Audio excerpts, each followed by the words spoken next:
Hello and welcome to XYPN Radio. I am Maddie Roach, your host. I'm excited to have Alan Moore and Michael Kitces, co-founders of XY Planning Network, on the show with me today. Over today's episode, you're going to hear Alan and Michael reminisce on the starting years of XYPN. From the original emails they exchanged about the opportunity available in the marketplace to the problems that needed solving for advisors like you. They discussed the actual launch of XYPN and how they decided on their first hire, which is what brought me into the fold nearly 10 years ago. But what I found so impressive during our conversation was their original focus on finding solutions to the problems that advisors were facing. And it was this shared vision that they had together that made XYPN so impactful so quickly. We navigate our conversation into the discussion around partnerships and how their partnership has been both a mix of luck and a whole lot of intentionality and respect. I probe them a bit and they discuss their own opinions and advice for advisors who are considering partnerships, and even give their frank perspective on equity splits and decision making authority. As we finish our conversation, they talk about the future of XYPN and how our support solutions and the corporate RIA, XYPN Sapphire, are both set to continue to deliver the services and the solutions that advisors like you need. I'm excited to share this episode with you. It was quite fun to record as we approach and have celebrated our 10-year anniversary. So without further ado, here is my interview with Alan Moore and Michael Kitces. Hello, listeners. Welcome to XYPN Radio. Today is a special day because I have the founders of XYPN on the call with me, Michael Kitces and Alan Moore. Hello, how are both of you today? Doing well. Happy 10-year. It's a little disturbing. That's a long time. I don't think we thought it was going to go this long when we started 10 years ago. Yeah, I mean, this business partnership is my longest term relationship I've ever had. So, yeah, Yes. it's 10 years in, which is amazing, and excited to be here to talk about it and share some of the journey we've been on and where we hope to go. Absolutely. So good to have both of you. And yes, congratulations on making XYPN 10 years old. I also am just amazed that 10 years has flown by as fast as they have. I think it's important for the listeners to hear some of the original stories, how you two met each other, the problems that XYPN was solving back in 2014. And then we'll take them all the way into the future over the next hour, just about what XYPN is planning to do in the coming years. So, Alan, why don't you start us off with, as you thought and created XYPN, what problems were you solving for originally in 2014? Yeah, I had started my own firm in 2012 with this radical idea that I was going to charge a fee to do financial planning for people in their 30s and 40s. And really, at the time, there were only a handful of us that were attempting to do that.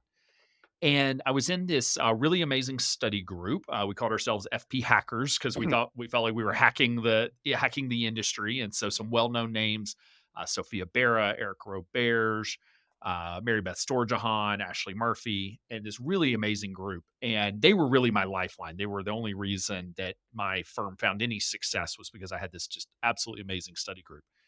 But we had a meetup in like November of 2013. So about 6 months before we launched XYPN. And we were just talking about how many phone calls each of us were doing with advisors that were reaching out to us and asking very similar questions. How did you start the firm? How did you do compliance? What technology did you select? How are you getting clients? Like all of these things.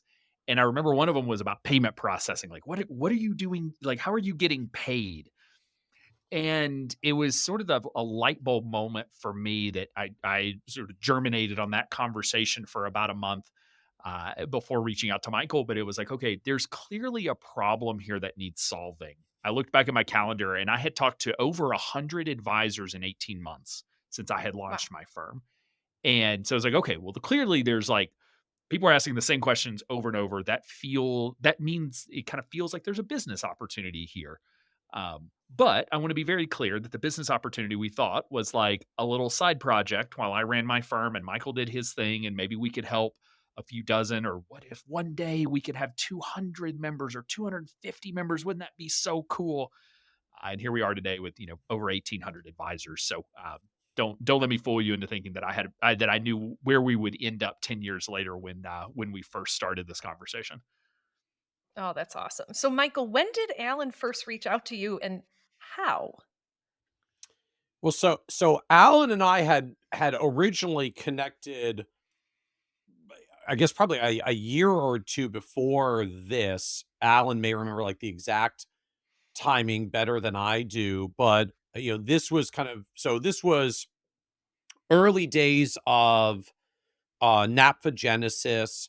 I was earlier in my speaking career, but at a point where I was going out and speaking at a lot of conferences. And so I think I was speaking at a NAPFA conference that Alan was at as a part of Genesis. And we met originally there. I'm going to guess in retrospect that would have been like NAPFA 2011 or 2012. Actually, I can take you back one step. You may have forgotten this, but I was your research associate.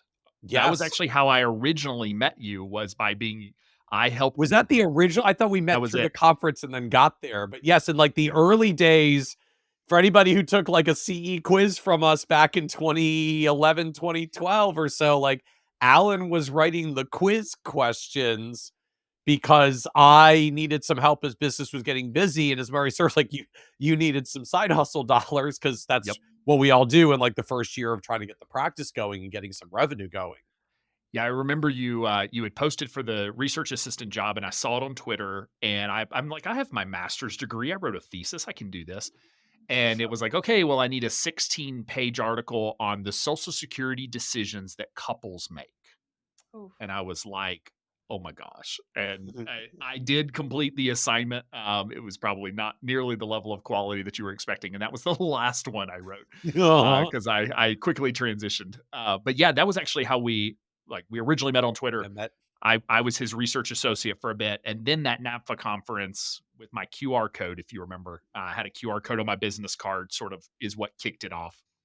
So from my end, like there were a couple of interesting sort of legacy moments for me leading up to this. I was one of the original four the number founders of NextGen, now part of FPA, but originally an independent group, all the way back in 2004. And we kind of created this membership community thing where everybody was in a similar early career stage and had this need for study groups and peers and camaraderie and just the share huddle for warmth in the early difficult days kind of phenomenon. And there was sort of an irony to me that next gen did incredibly well. I mean, it blossoms to, I forget exactly what numbers were, but like 1,500 to 2,000 members in about 4 years, almost all word of mouth. We got going with a conference that we started running, and it had all this growth. But we, at the end of the day, like we just sort of built this thing as volunteers, and it basically kind of collapsed under its own weight. It's like there was no revenue model attached.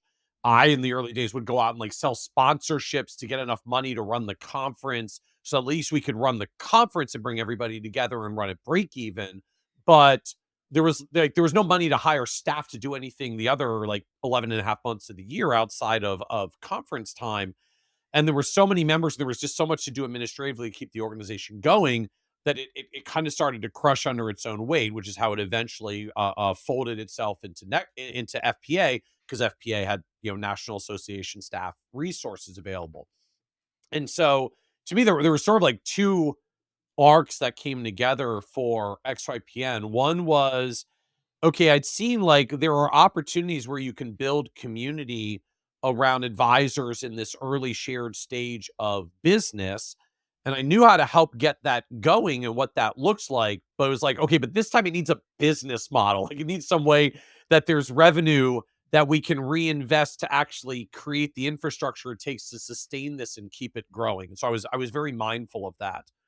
The other part of it to me was, so by this time, like Nerd's Eye View as a blog had been running. We was originally Kitces.com originally was like a white paper newsletter service in 2008, which is how Alan got pulled in and helping us to like write and research and make CE questions in around 2011. But the blog itself also launched in late 2010 and into 2011. And so As we got in 2012 and 2013, it was really starting to build momentum. Social media was kind of a thing now for people to discover it. So I was really immersed into Twitter. Um, Search engine optimization was becoming a thing, and I got pretty good at it early on. And so I started having some people come and contribute to the blog besides just me.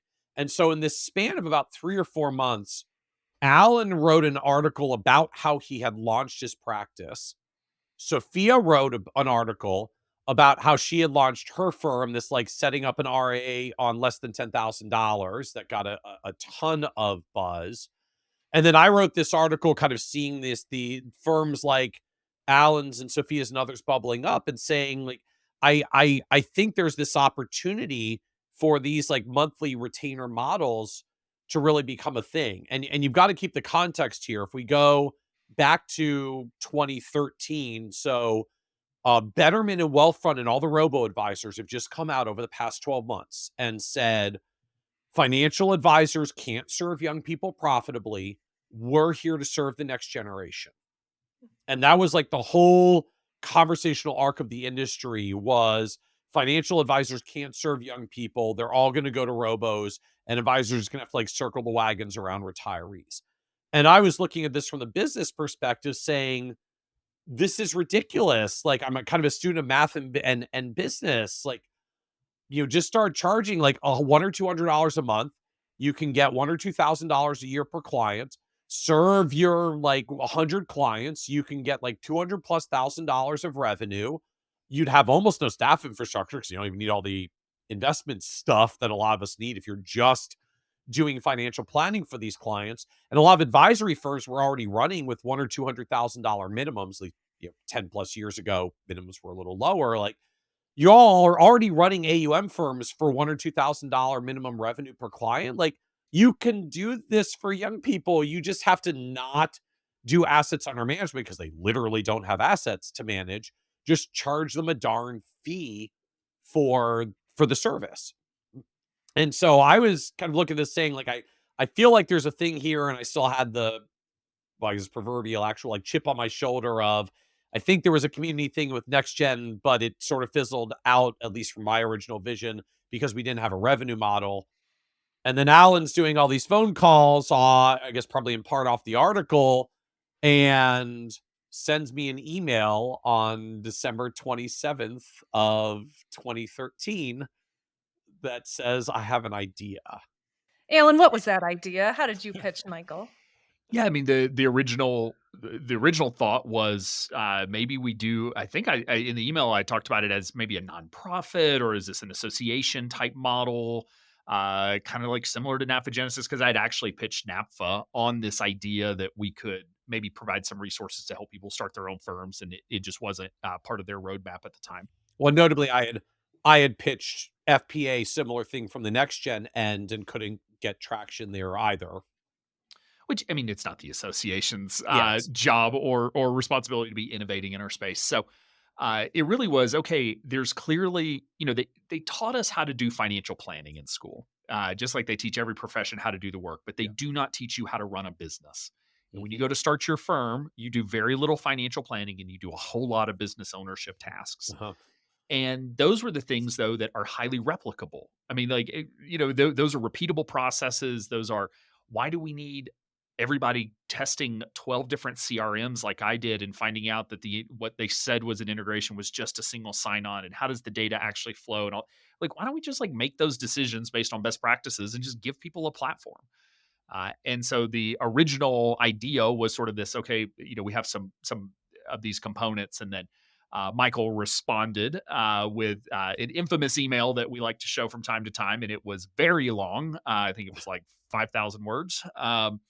But it And contained a lot of the elements of like, yes, I've been thinking about this as well. I'm seeing some of the same issues. And what if we could, in addition to sort of this core providing technology and some of the core compliance services and community, we could start there. But what if we could provide fractional paraplanners or fractional assistants? We could provide a payment processor that would allow them to get paid for their financial planning. I mean, we literally predicted advice pay in that original email. yeah, we could have a model where they affiliate to us or be independents because now with XYPN Emerald and Sapphire, I mean, it wasn't rocket science. Like Ameriprise did this like 30 or 40 years ago. Mhm. There's an affiliated model and a fully independent model. And so we were just like, all these things should be able to map into what we're doing, but we can build, but like all those are built in brokerage or they're built around assets under management models. No one's really done this if you just want to charge financial planning fees and primarily be a financial planner. And one thing I do think that I've learned that is unique about the way I think Michael and I approach business is that I think most entrepreneurs set their sort of their goal out there and they say, in 10 years, I want to own $1 billion business or I want to own $1 million business or whatever. They sort of set that long term goal. And they say, and then I'm going to figure out how I'm going to get there.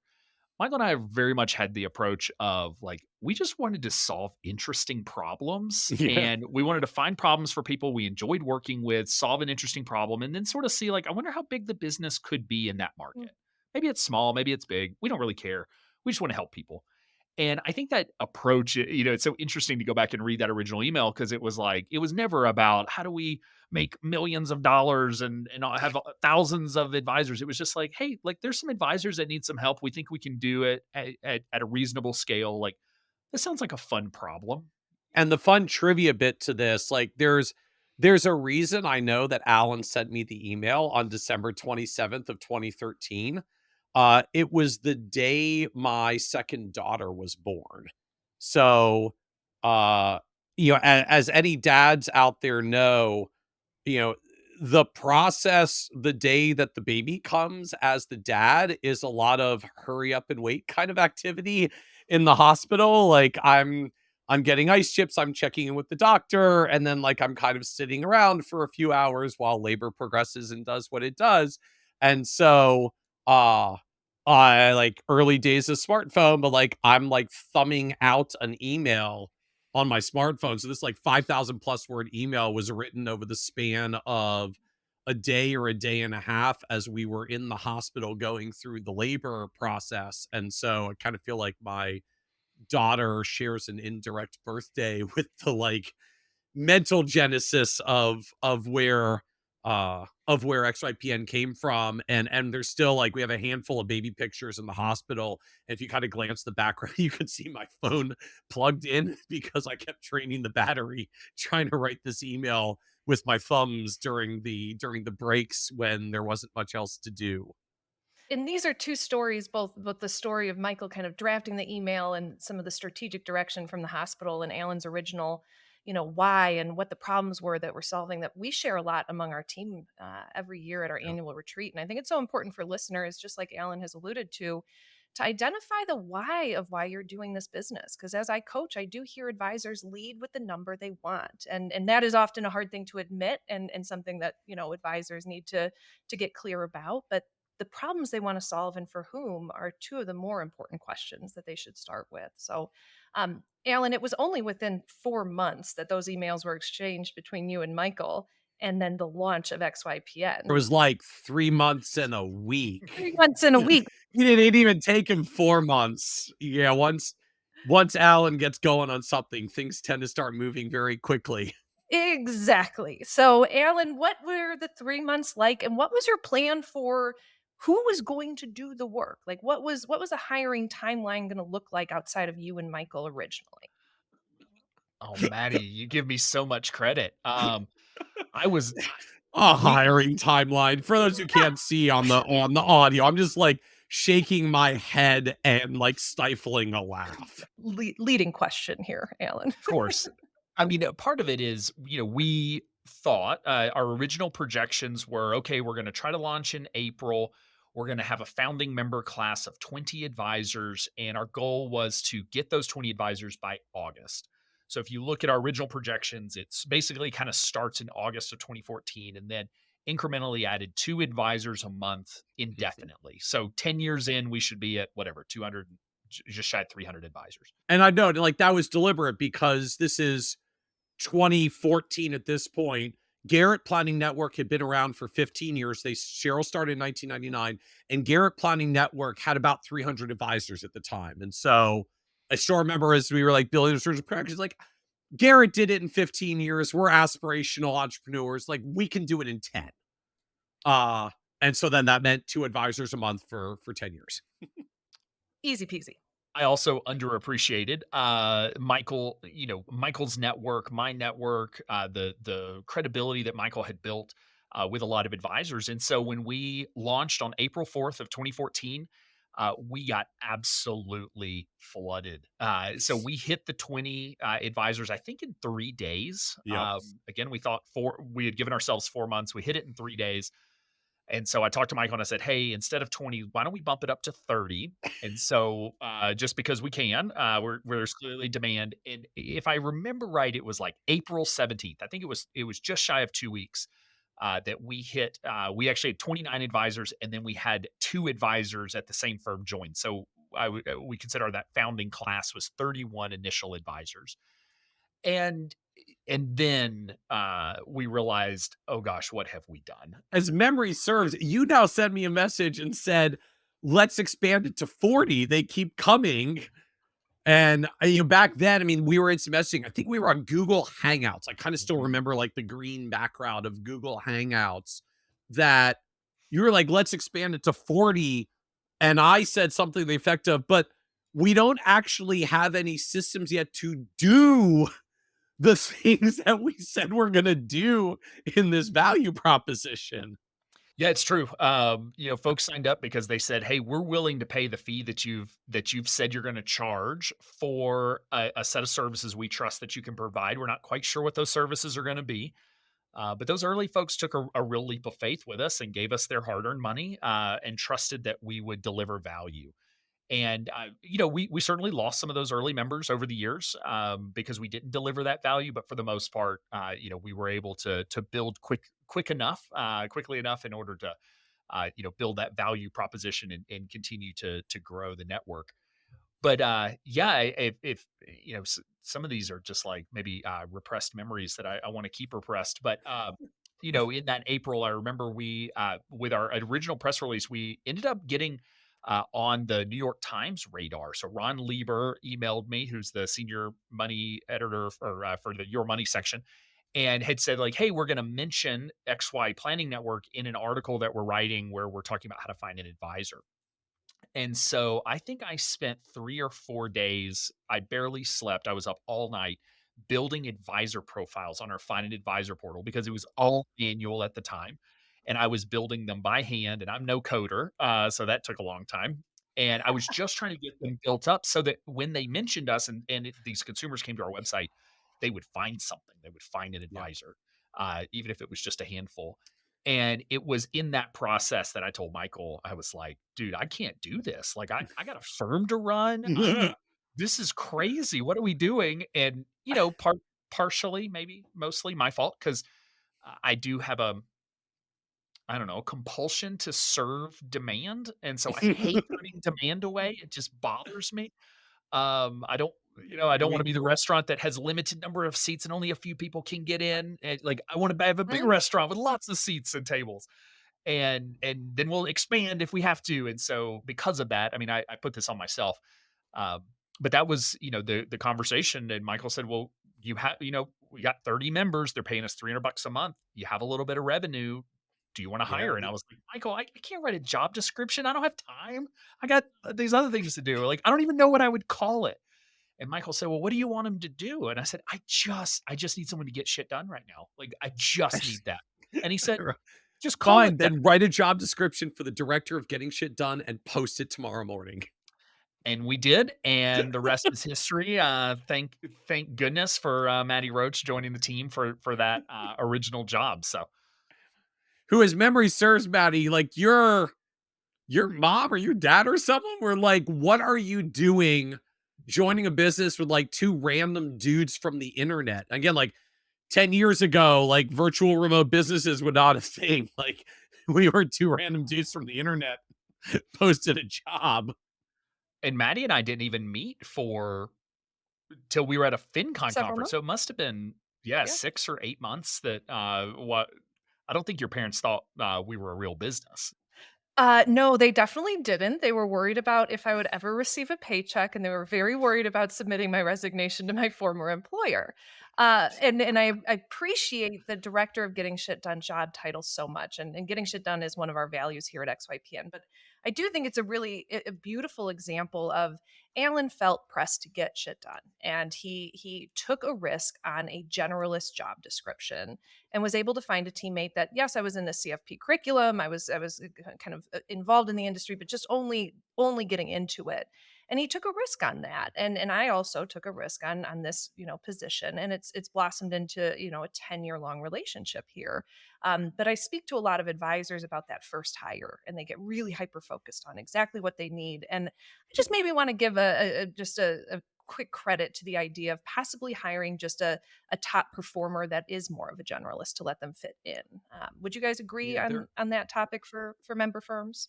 Yeah, absolutely. I would say, and I've made this mistake so many times, and so I encourage you to not follow in my footsteps. Which is, I've always tried to hire the person who I knew in 3 or 5 years was exactly what we were going to need. And so it's like, okay, Mm, well, employee number one, I'm gonna be sure. Well, when we have 10 employees, this role is still the right fit. But that's not what you need. When you have 10 people, you have very different needs and very different segmentation of work than when it's only 1 or 2 people. And so there's a great book Michael and I both recently read called The Founder's Dilemma. Oh And yeah. there's a lot of, I will say, like, if there's one tip I can give on here, if you are going to get into a partnership with someone, go read that book. Cause Michael and I were very fortunate to have navigated a lot of the challenges Yeah. that he talks about in there, but I can see the pitfalls that we avoided. But one of the things they talk about in there is, those early hires are generalists, and you go find generalist folks who are willing to do a little bit of everything. Mm. Because when it's just you and one person, you don't need someone who's right. only a single tool. You need a multi tool, and then as you grow, you begin to hire more specialists, and some of your generalists transition into specialty roles, and some of your generalists leave because you outgrow the need for that generalist skill set.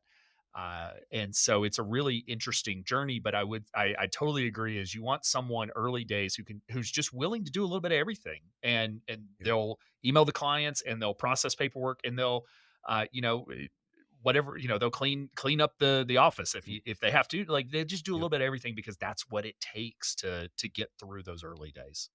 Yeah. The analogy I heard that I always thought was really strong is at the beginning. Um, at the beginning, you hire a lot of Swiss Army knives. And as the business grows and evolves, you need to hire a lot of kitchen knives, like very specialized kitchen knives to fulfill particular functions in the kitchen. And Alan, like you highlighted it well. It's one of these things like I'll admit I didn't really understand and appreciate until I lived through the growth and evolution of the business, and now I've gone through this multiple times with multiple businesses. Uh that transition as a business from when you really need mostly Swiss Army knives to the point where you mostly need kitchen knives is really difficult because it means most of your people don't come with you. They can't come Mm, with you. Like the thing that made them so incredibly successful in what you needed, what the business needed at the beginning, often is not what makes them successful or what the business needs going forward. And not that there isn't some value for sort of Swiss Army knife call, like just team members who are really good utility team members to do whatever the heck the business needs. You always need some of that, but the more that the business grows, the more roles get specialized. And the problem that crops up eventually is like, I could hire someone who's a specialist at this that's just going to run circles around the person who's a generalist, but kind of sort of figured it out. And it's mhm. really hard from the business owner end when you hit some of those transitions and realize like people that have been really great fits and really loyal to the business, like they just don't necessarily have a place in where it's going as it evolves and grows. And you both did a nice job for some of us early teammates describing that to us, and urging us to specialize a bit within the business, and deciding kind of which tracks we Yeah. wanted to focus on. But Alan, I'm glad you brought up the conversation around the founder's dilemma and this idea of Mhm. partnership. I hear all the time about advisors hoping to hire. I have a couple people who are unwinding partnerships, but most of the time I hear about advisors considering partnering with other advisors. And I feel that the partnership between you two is one of the best examples that we have of a really high functioning partnership. And I'm wondering if you both could just speak a bit to how you navigate and how you navigated early on and maybe how it's evolved over the past 10 years.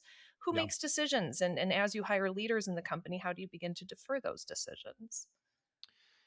Yeah, all great questions. I would say that I attribute at least 98% of the success that Michael and I have had to luck.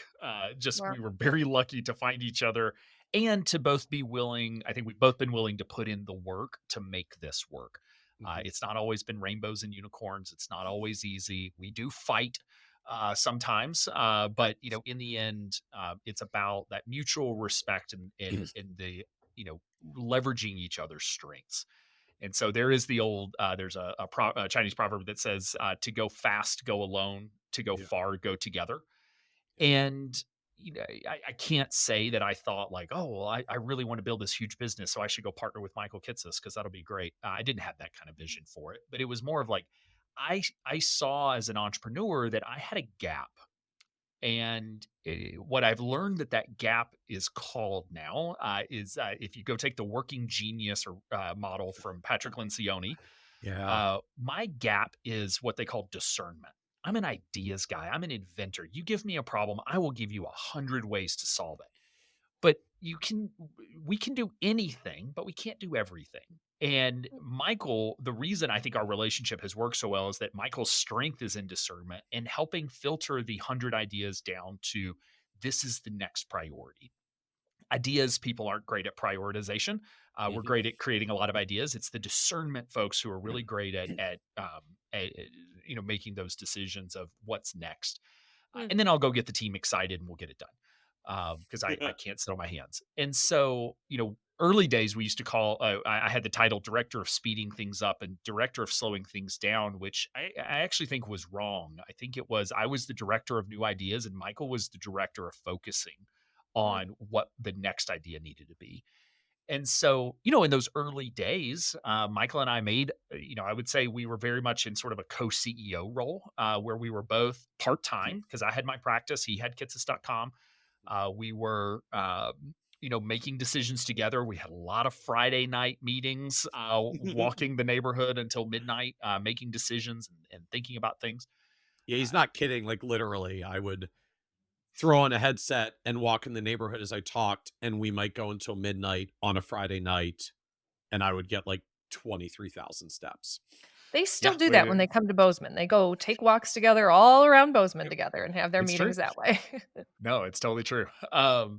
But yeah, I mean, so those early days, it was pretty flat in terms of hierarchy. We didn't have clearly defined roles. You don't need clearly defined roles when there's just two or three or four people. You just get in and just get it done. And then member 100, we hit 100 members the next year, the next summer in 2015. And I got a call from one of my clients and I got a call from a member and I responded to the member and didn't respond to my client the next day. And that was my cue that this thing had grown to the point that I was no longer the best advisor for my clients. Wow. And so I sold my practice to Abacus Wealth Partners. JD Bruce, who was the president there, managed that transaction and bought my practice so that I could focus on XYPN full time. And then over the years, I'll say there wasn't like a clear time. Like I don't even remember when early days, my title was just co-founder. Like one Yeah. day, finally, I was like, "Am I the CEO? Like, I guess I'm the CEO. I should probably like put that title on here." But Michael and I made a lot of decisions together, but I started making more of the decisions because I was full time in the business and he wasn't. Mhm. And it was really, I think, when we adopted EOS that we got really clear on what are our accountabilities because Michael and I are both visionaries. I mean, we're both wired to be visionaries.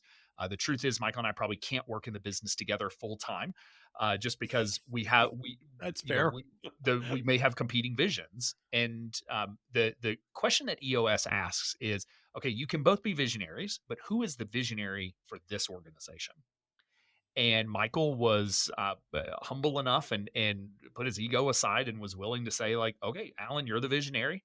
Doesn't mean I'm always right. It doesn't mean he doesn't have opinions about the vision. It just means in the end, the accountability falls to me. And the other thing that EOS does really well that I think is really helpful is they call it they show the accountability chart, which is all the different functions in the organization and who does what job. And then off to the side, there's a box, and they call it the owner's box. And Michael and I live over there as owners of the company. And we have certain accountabilities, which are things like we have the right to hire and fire the CEO. We have the right to sort of approve the budget and the strategic plan for the company, and we're entitled to distributions if there are any. And other than that, that's all we get. The rest of it is up to the organization and putting the right people in place. And so I would say over the years it has evolved from a co-CEO model to where I'm very much the CEO and Michael's very much the executive chair of the board. But we have continued that working relationship where the Working Genius calls it the ID loop, the invention, discernment, back to invention, back to discernment. We Mhm. do that still to this day, and that's how I think we've been able to make some really good decisions, and be able to avoid some of the pitfalls.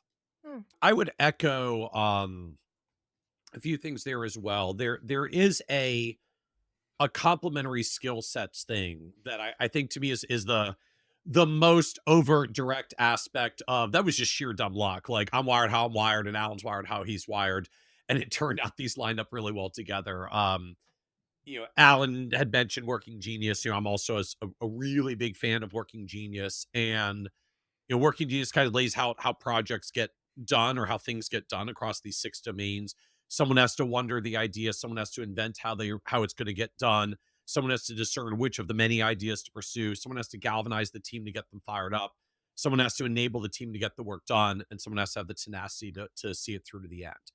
And when you go through those 6, I am wonder and discernment. Alan is invention and galvanizing. Like we complementarily are like the first 4 perfectly lined up in like a jigsaw puzzle that fits together perfectly kind of thing. And so, and then neither of us want to actually do the implementation part to get it done, which was why the first thing we did was take 100% of the revenue and hire Maddie to actually get shit done because that was not the part that either of us revel in. Like Alan loves the idea space. I love to be that filter and focuser. And then Alan was so good at getting the team fired up, which I have no interest in doing. I'd rather hang out in my hidey hole and read another book or article. So I think a big piece of it was complementary skill set. But what I would highlight going along with that is having respective self-awareness for the both of us for realizing that and figuring that out early on. And I think there was some kind of fig figure outing. That's probably no word. Like figuring out about what that looked like and getting comfortable with that. Right. Cause I remember, early on, right. I'm the focuser and I'm having these second thoughts of like, oh my Lord, what if like I've gotten myself in a business with someone who like can't shut the freaking idea factory off. Oh my gosh, like we're gonna spin off the rails. It's gonna be horrible. Like, right, those scripts are running. I still remember a time. I do not remember. I wish I could remember what the thing was. I don't remember what the thing was, but I had thrown into our Slack channel some like thing that I was kind of ideating on because I live at the wonder level. Like sometimes I tend to look out like, hey, I think there's a gap in the landscape out here. And then Alan's like, I know exactly how to solve that. And he starts running and inventing, creating ideas. So like I had thrown a wonder idea out. I feel like there might be a gap in this area. Like I think this is something that we might pursue next year uh as like a new initiative for the business. And then a week later, Alan and I came together for one of our quarterlies for EOS. And I brought up, like, do we need to put this on what EOS calls the VTO, Vision Traction Organizer, which is your long-term parking lot of ideas. And Alan's like, oh, I already did it. I'm like, I was thinking about that as an annual initiative for next year. You did it in the intervening week between when I mentioned it and threw it out there because I was just trying to seed the discussion so we could talk about it more meaningfully at the meeting we were coming together on. And Alan had done and implemented the entire thing in the intervening week, which on the one hand, I was like, I Really? wasn't even that sure about the idea myself yet. I was really just throwing out there for discussion. And I thought this was going to take a year and you did it in a week. And so then there was a part of me was like, well, I have to actually be careful now of what I say because he's going to just like shoot off to the moon and do it. And so there were some challenges for that early on. I was like, gosh, do I have to like filter myself in what ideas I throw out there? And it took a while to kind of find this back and forth, like, well, no, no, no, but there's actually a strength here because I see gaps, but then Alan's really good at figuring out how to operationalize it. Like we can actually do this and gets to a game plan incredibly fast. So I'm like, well, but actually you came up with like 3 game plans. All right, let me come back in with the discernment end of, okay, I think we could filter these 3 down to this one. I think this is really where we're best to put our chips. And then he goes off and gets everybody fired up because he's got this gift of galvanizing.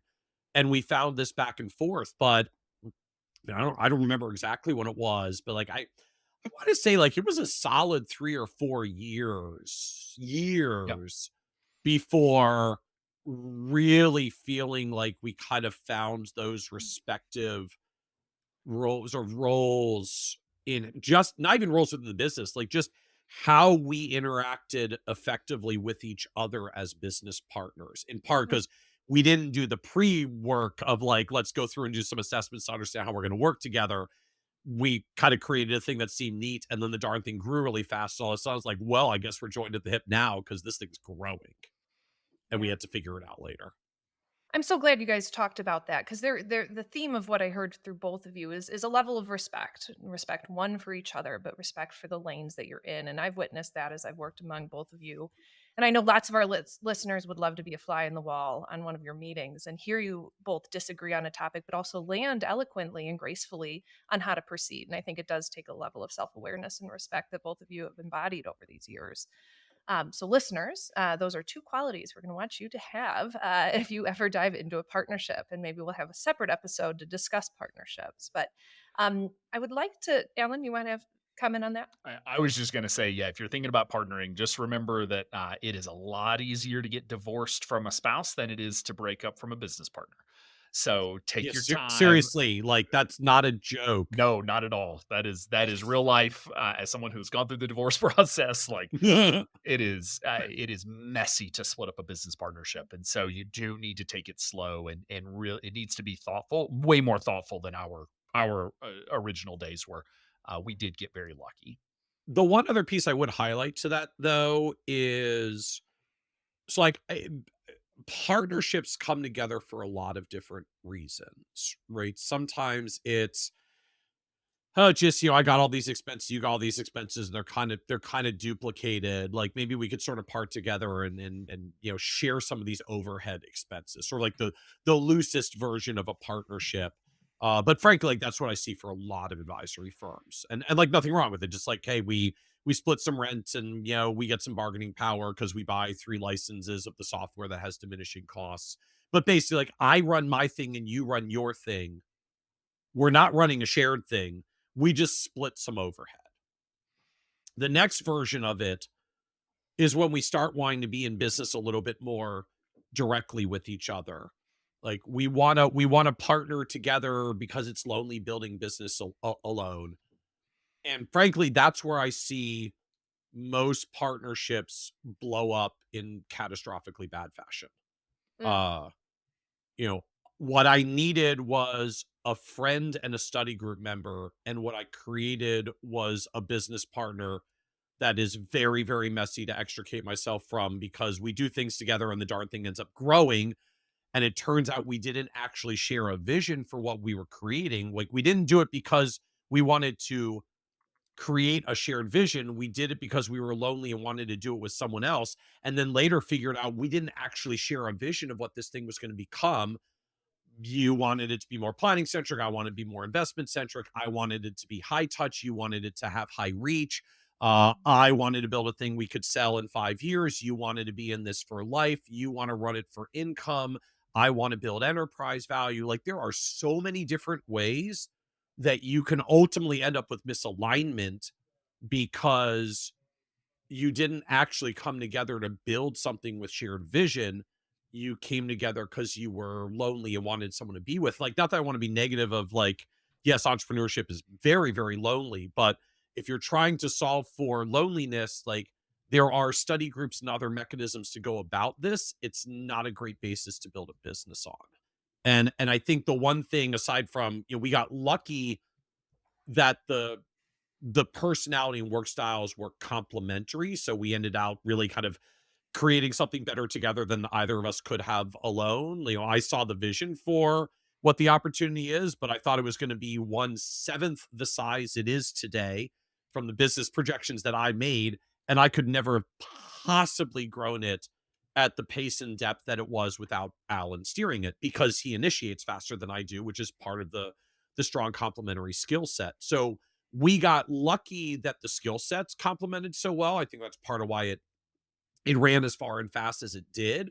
Mm. But I think the core of why it worked is that we did have a shared vision around what we wanted to create. We didn't get together because we thought it would be neat to make a business together.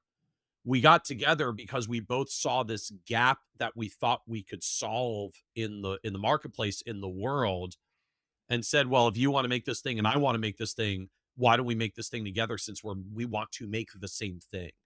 Mm. And we had a lot of alignment at that most fundamental level about creating a shared vision. So then when it turned out the personalities also had a complementary skill set, it ended up going and growing pretty far.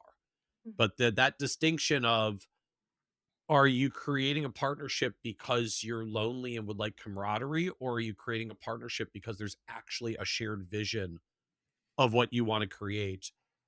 Shared vision partnerships are hard enough.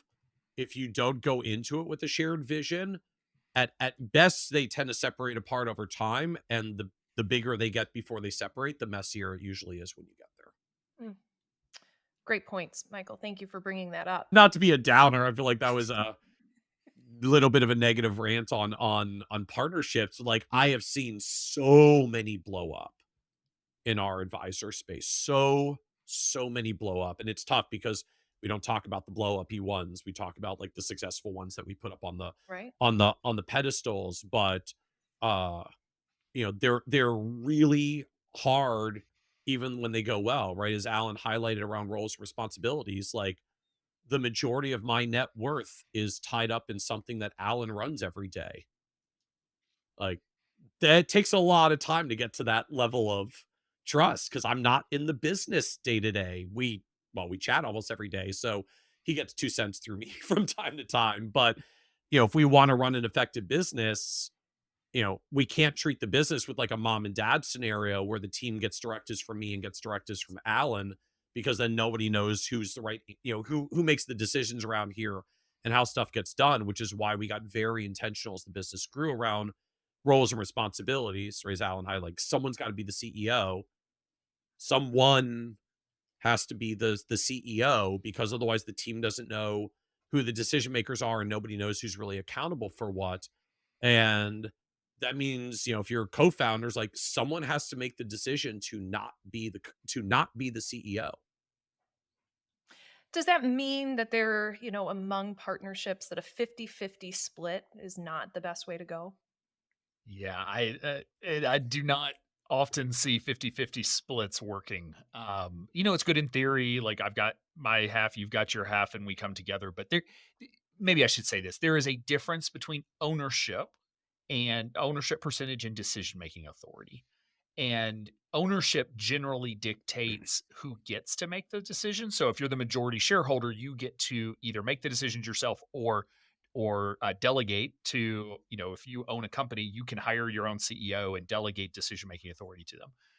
But in the end, you've got to get really clear of just what are your lanes. And so if it's two of you and you want to stay just the two of you for the rest of your career, that's totally fine. You can make that work in a 50-50. It just gets hard as you grow. But even when it's just the two of you, getting really clear on like, here's my lane and here's your lane, just so we're clear on what we can do and what we can't do. But when it's just two of you, you can make a lot of decisions by committee. You can sort of have a model, and Michael and I did early on, where we made decisions collaboratively. I didn't make a lot of decisions just off on my own. As we have grown and as the decisions have gotten more complex and there's more layers and more context and more data, then we had to get clear on decision making authority. And again, I don't know what percent, but it's not the super high percentage of times Michael agrees with the decision that I make. Yeah. There's a lot of times we disagree, but he's empowered me with a role, and at some point, he and I can fire myself. If Michael ever tries to fire me, I'll just agree with him. Um, if it's not working, and so that's just the reality of partnership at different stages. So the other thing I would note about this dynamic of equity splits is ours literally has changed within XYPN. So when we launched originally, I was cognizant that I was not going to be day to day. I was bringing some of the initial marketing and launch. I did put in some of the initial cash to like seed the bank account and get it going. But I wasn't going to be. I was expecting to be as active in the business, and so we had originally set it at a 40-60 split. Alan had the greater share. Then as it grew, and at least from my end, is like the vortex that sucked me in, and all of a sudden I was spending so much more time on the business than I had expected and anticipated, and was putting more of our platform resources towards trying to grow it. I bought 10% of the shares from Alan to equalize us at 50-50. And then a few years later, as the business continued to grow, and I was less of a day-to-day activist in the business only because it was getting much larger. Alan very formally took the CEO role at a point where he had dozens of employees, and like that was a much weightier title at that point to say, well, now if he's the CEO and I'm the board member, active board member, but still ultimately a board member and not deemed with decision making authority, well, I effectively need a compensation plan for my CEO that if Alan just up and quit and said, "Hey, I'm going to join you on the board. Let's go hire a CEO for our shared company," like we would be paying some equity for that. And so at that point, we developed what essentially was an equity compensation plan that shifted some of my shares back to Alan. And so Alan does own well, neither of us actually own 50% now because we also have an employee stock ownership plan. So team members have some shares, which is a whole other discussion. But Alan now again owns a higher percentage of the business than I do as we've adjusted it. And so those relative equity splits also shift as the business grows and dollars get higher. And while it gets harder to shift shares back and forth, but also the amount you would pay to anybody coming in from the outside starts to look different as well, right? As a CEO comp is different for a company that's got a million of revenue versus 10 million of revenue versus 50 million of revenue and such. But that equity setting doesn't necessarily remain fixed either. It can change as roles and responsibilities in the business change. And to me, the sort of the biggest key to that is just really, really recognizing and understanding and owning that you have to get clear about what everybody's roles and responsibilities in the business are, and then ultimately make sure equity reasonably aligns to what that looks like in the state of the business. Great dialogue. I'm glad that we dove into that. And those listeners who are tuning in today and maybe considering the fact they don't want to do this alone, part of the whole reason XYPN even came together, as Alan's story highlighted early on, was to create a space and a community among advisors so people felt less alone while they went Yes. out on their own. So come give XYPN a try, meet a community, and hear from other advisors within accountability groups and different programming we do here to see what it's like to just have some colleagues that can support you in a non-partnership way. Well, and that's why we tried to create study group, like Right. encourage and create study groups for every member as we join. Like it is lonely. Like you're not off base feeling like it's really lonely building Absolutely. a thing. It's just there are other ways to solve for loneliness besides, you know, multi-year, potentially lifelong commitments to partnership that entangle businesses and dollars that can be difficult to untangle. Yeah, absolutely. Alan, I'm interested in some of the original conversations that you and Michael had. You were theorizing kind of a strategic vision that it included multiple levels of kind of these solutions that we've now rolled out as a business Yeah. from XYPN Ops to XYPN Invest. And of course, starting with XYPN Compliance, our original business solution for advisors. Can you talk just a bit about how each of those and in total solve problems for our advisors? Yeah, I mean, I mentioned earlier that I just have a compulsion to solve unmet demand and needs that I see. I'm trying to get better about saying no to things. But the reality is, the hardest part of building a business, particularly a larger business, is getting enough eyeballs on the front end. And, you're now starting to see all these celebrities with a gin or a tequila company or a makeup company, and like they don't know Yeah. anything about making alcohol or distribution or inventory or government regulations, but they do have an audience. And so Michael had that original audience, and we started to build XYPN. But what we started to find was that we had our own audience. We had this internal audience of members Yeah. who were starting to kind of create a marketplace that was not being served. And so, when we looked at XYPN and we say, okay, well, we have 100 members and we got 300 and then 500. I'm like, what compliance company can I call who is willing to do ADV updates for 100, 300, 500 advisors? Most of them don't do that many total, much less try to add that to to what they're doing. If we went out and said, "Hey, we're looking for bookkeepers, a bookkeeping service that we can put all of our members on," they just don't exist at scale. And so there were times where, in a way, we kind of created demand for services that did not exist, and therefore then started to build solutions to meet those unmet services. So, yes, each of our members could go out and hire their own bookkeeper.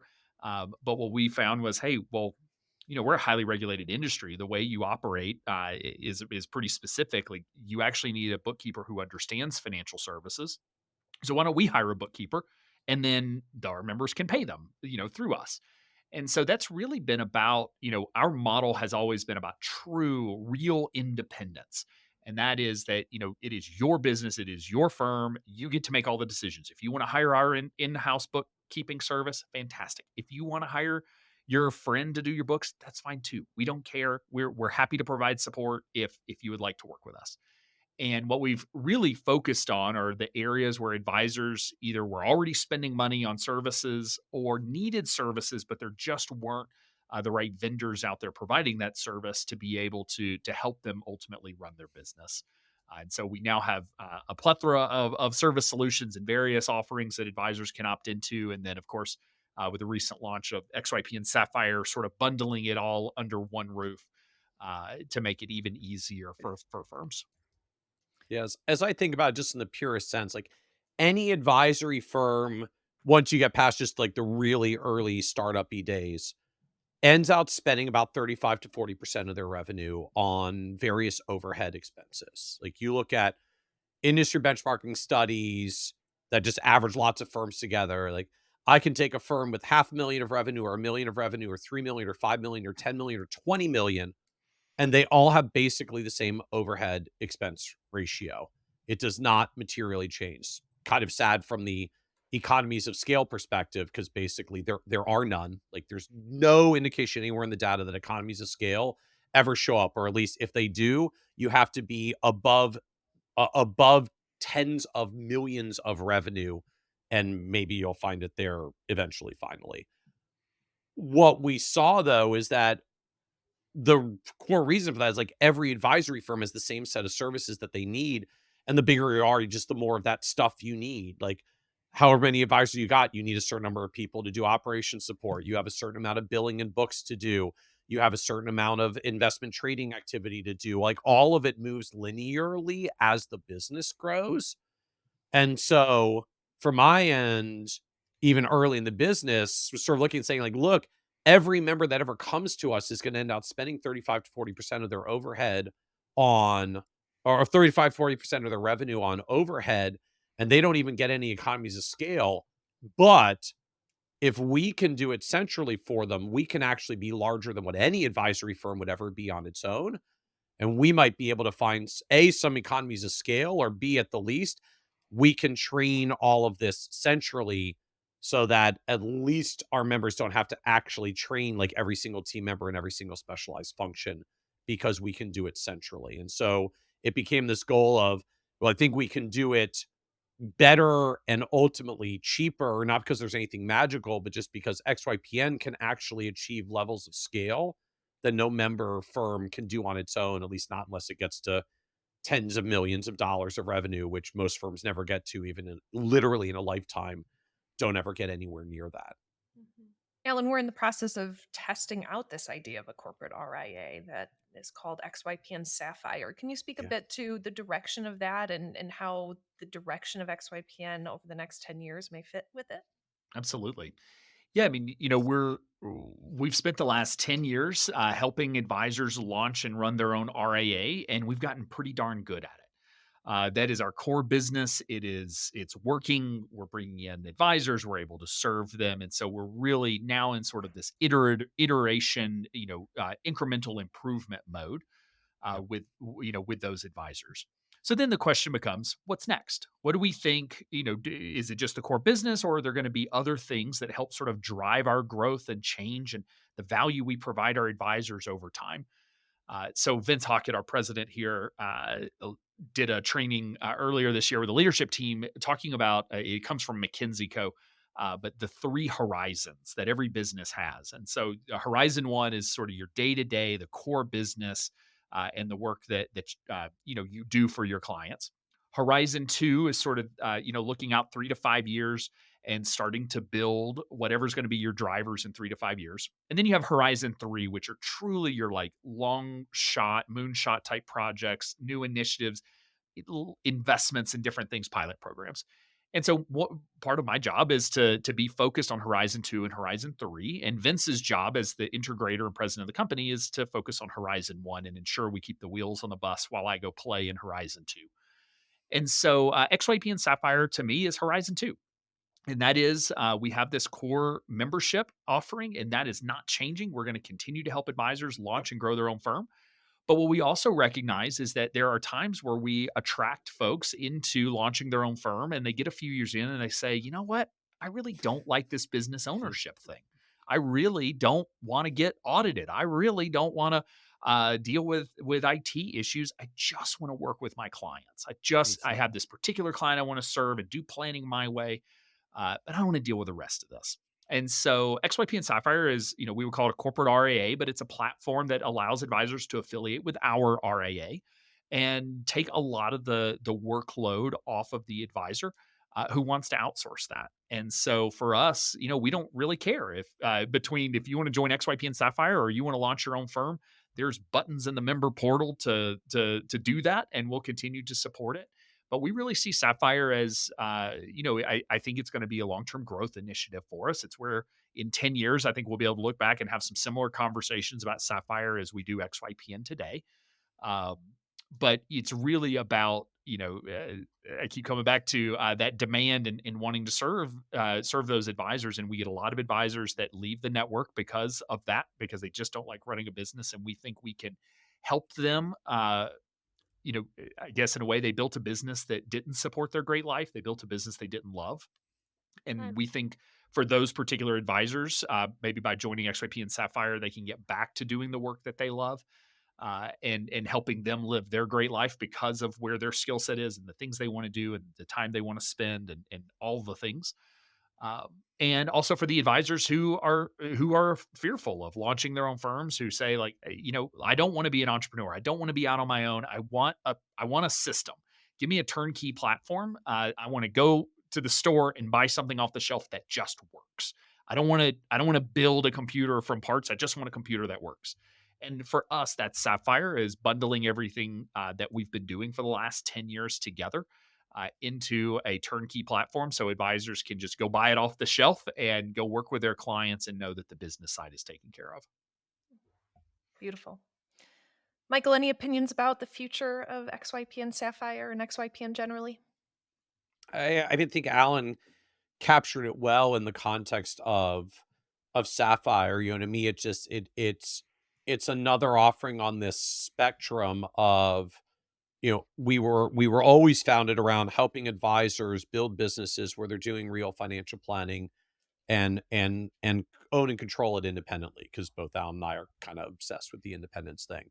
So, I mean, like, that doesn't change, but now we get a wider spectrum around, and to me, just like what we found and seen over time is almost all of us at the end of the day go independent because we want to see our clients served a particular way, or we want to serve a particular type of client.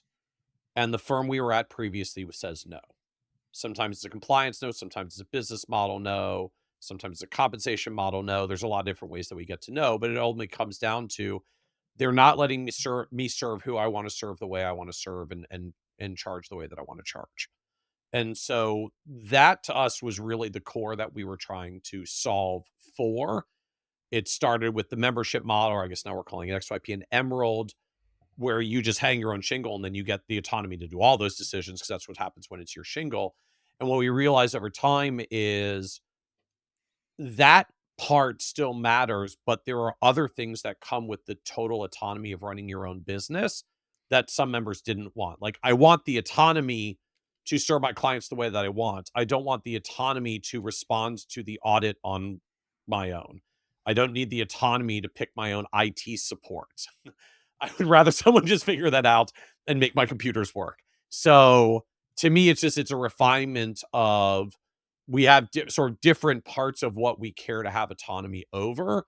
All of them share the common thread of autonomy over who you serve, the way you serve them, and what you charge, because that's the essence of what XYPN was built to do. But we're trying to give some range of choices around letting you not have to be responsible for the things you didn't actually care about anyways. Great. And as we look forward, financial planning still on the rise, according to pretty much every industry study ever, anywhere. We see an immense amount of opportunity for continuing the growth path where we're going, and still feel like we have a pretty good competitive advantage simply because almost every other firm in the industry at the end of the day makes its money on assets or it makes its money on products. And so as much a lot of those platforms try to talk a good game about investing more into financial planning when all their margins and all their profits come from their core business, it's really like there are limits as to how far they tend to go with the financial planning. And so, to me, like the opportunity is still immense that more of the industry is going into financial planning, discovering how rewarding it is, both financially and just personally, to be able to give clients advice and then see the impact as they like take the advice and get to a better place in their life with this relationship we're in over time, where we really get to see that blossom and develop. And that's not going anywhere. That's just growing. And either the rest of the industry is going to figure out how to really support financial planning more meaningfully, or we'll just keep adding more and more XYPN members that want to do it here. I think I speak on behalf of all three of us that it has been a total honor and gift to be able to serve and help build some of the solutions and services to you, the listeners, and to the XYPN members who are tuning in as we've continued to navigate over the past 10 years what this industry needs and what advisors like you have needed. Um, Thank you both so much, both for your vision, your leadership, and quite frankly, your fun conversation today. Alan and Michael, you both are wonderful. I know our listeners are going to enjoy this episode and all of the sage advice you've shared. But for now, we're going to tune out and leave you with a nice goodbye. Thank you, everyone. Thank Thank you. you.